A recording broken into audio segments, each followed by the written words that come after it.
এই সূরাতুল আসর অত্যন্ত ফজিলতপূর্ণ একটি সূরা। এজন্য হাদিসের কিতাবের ভিতরে এসেছে, কানা রাজুলানে মিন আসহাবিন নবী সাল্লাল্লাহু আলাইহি ওয়াসাল্লাম ইজা ইলতাকায়া লাম ইয়াতাফাররাকা হাত্তা ইয়াকরা আহাদুহুমা আলাল আখারি সূরাতাল আসরি। হাদিস শরীফের ভিতরে এসেছে, নবীজির সাহাবায়ে কেরামের মধ্য থেকে দুইজন পরস্পর যদি সাক্ষাৎ হতো, পরস্পর দুইজন সাক্ষাৎ হলে ততক্ষণ পর্যন্ত একজন আরেকজন থেকে পৃথক হতেন না, যতক্ষণ পর্যন্ত একজন আরেকজনকে সূরাতুল আসর তিলাওয়াত করে না শোনাতে।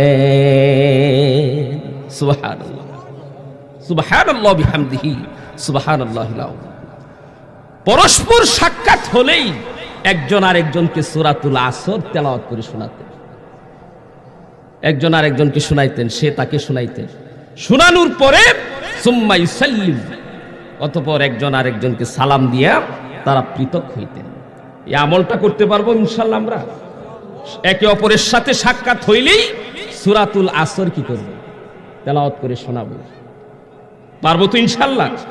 কে কে পারবো একটু হাত তুলেন। একে অপরের সাথে সাক্ষাৎ হইলেই অন্য কোন দুনিয়াবি কথা না বইলে, গীবত শিকায়াত না কইরা একজন আরেকজনকে সূরাতুল আসর তেলাওয়াত করে শোনাবো। শোনাবো তো ইনশাআল্লাহ?